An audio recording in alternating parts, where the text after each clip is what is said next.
I'm going for Dana coming out here every time. Johnny Gregg, the best dressed comedian on the show. It's good to be here. Let me start off with a question, Improv. Have you ever been a bad person when you weren't trying to be? By accident? I'll set the scene. So I was at brunch. I'm a white person. We love brunch. This room is mostly white, so you guys get it immediately off the bat. I was at brunch, and everybody's phone went off, except for mine, because I turned off Amber Alerts. Has anyone been in that pickle before?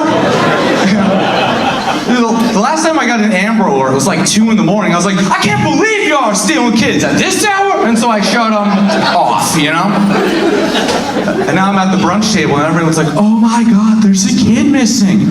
Also, Dave, why didn't your phone go off too? I gotta look him in the eyes and be like, because I turned off Amber Alerts, all right?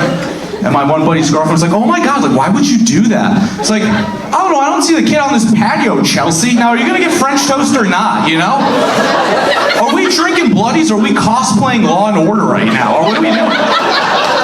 What do we have to go on? Last scene in a Toyota? Dude, it's always a Toyota, It's like every car out there. Oh, hey, waiter, I'm gonna get my omelet to go. Apparently me and Chelsea are gonna go be volunteer police officers. They're super popular. Yeah, let's get 2 citizens out there who are day drunk and only have bikes to solve the crime. Yeah, that's gonna be good. Thank you. I am single. I have a type of woman. I call her a strong pioneer woman. That's my type. You've heard this phrase all the time, even tonight. You know how guys describe women are like, she's cool, she's chill, she's one of the guys, right? It's like, it's like, yeah, I want to have sex with women, but can she be the closest thing to my best friend Robert as possible? I don't really want to change a lot, I still want to drink and then rock, paper, scissors, shoot to see who drives, Guys, I've dated a welder and a carpenter. I'm banging my way through the trades, you understand? You're on Tinder and I'm on Craigslist, all right? One time she had to take the chewing tobacco out of her mouth to kiss me. I was like, soft lips, bro. Then we fist bumped and did shots like teammates. Do you get it? She played rugby and I played small spoon. Do you understand who I'm dating? My future wife repairs lawnmowers, okay? Do you get it? Rugged. She said, wow. So they're rugged, and that's fine. Here's the thing, I just don't like being called daddy during sex then, Because she's like, yeah, daddy. It's like, I'm not your dad. She goes, okay, fine, Dave. It's like, well, now I feel like I'm your stepdad. Like, how did this get worse? This get worse. Go to your room, all right? Shit, we're already there. I'll tell you, after last year, I am so tired of binge watching shows. It just feels like a job I hate. Thank you. Same way you said, wow, giving me a single clap. I appreciate that. This is a theory I came up with. I think the older the show you're binge watching, the worse off you are mental health-wise. That's where I'm at. Some of you aren't gonna like this joke, that's fine. Because if you're watching a new show and there's thousands of them, you're doing something I call friendship homework. We all do it. Someone comes up and they're like, dude, you know what show you should check out? And you're like, please, no. I already have to. They're like, I'm gonna tell you anyway, it's really about me. And then they tell it to you, and you gotta go home and study it. That's friendship homework. But if you're binge watching the show Cheers, you should probably get some professional help, because she's not coming back, all right? Guys, the motto of that show is nobody outside this bar knows your name. That was the meaning of Cheers. Not all of you are on board. I'm gonna get you on board. Here we go. You guys remember the theme song to Cheers? Yeah, you do. If you remember it, sing with me on 3, okay? Here we go. 1, 2, 3. Making your way in the world today takes everything you got. That sounds like the first line of a suicide note, right there. That was it for sure.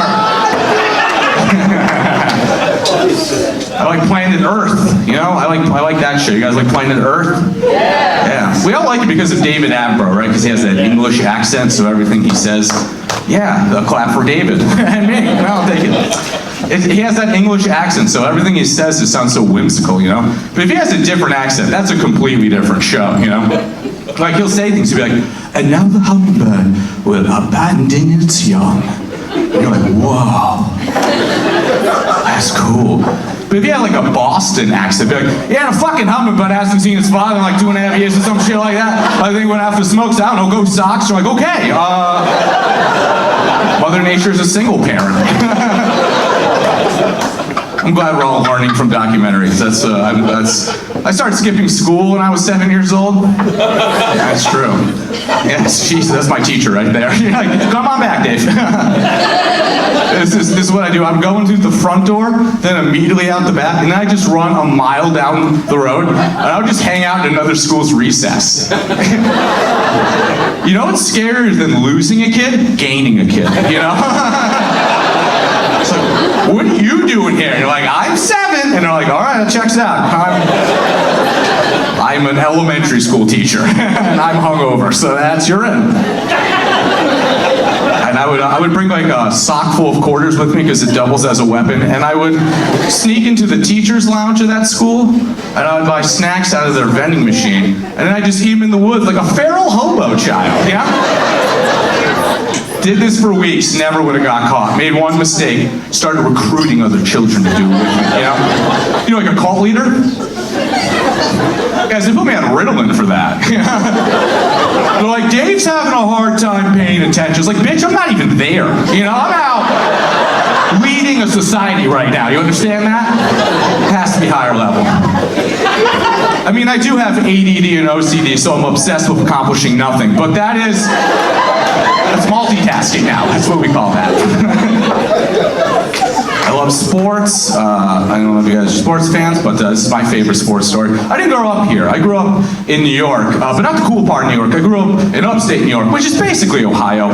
And I grew up like around small towns named like Gloversville and stuff. And I'll tell you now, if your town is named after what it used to make, then it currently makes meth. And I'm sorry about that. That's a bummer. I don't make the rules. A lot of small town people here tonight.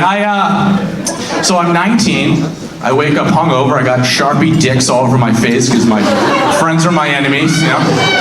Get into a car, and we drive to Old Yankee Stadium. It's like a 3-hour drive, no bathroom breaks. And I get there, and I like sweat beer. I'm like, okay, if I'm gonna join 9 innings of baseball, I'm gonna have to take a shit in the house Babe Ruth built, you know? You guys probably know nothing about Yankee Stadium, the old one. But it was built in 1929, and it's probably where syphilis was invented. It's super gross. It's a very gross place. If not syphilis, definitely Lou Gehrig's disease. There's no other place.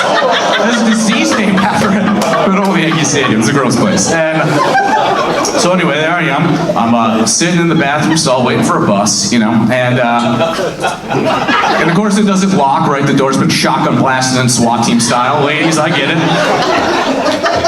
Suddenly the door opens up. Standing on the other side is the biggest meathead I've ever seen in my entire life, right?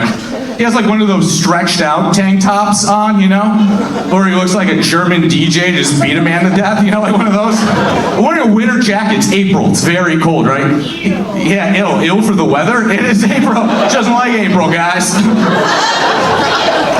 I have a winter jacket on. The guy has Oakley blades on inside of the bathroom because the sun never sets on a badass, you know, and shaved head, jacked, just looks like Mr. Clean here beat your dad up, and he knows he messed up, you know, because he opens up and his first thing he goes, oh, you know, because it's New York, you know, and but the next thing out of his mouth is brilliant. He completely flipped the situation, right? So he opens up the door and he goes, oh, this kid's jerking off in here, and slams the door shut on it.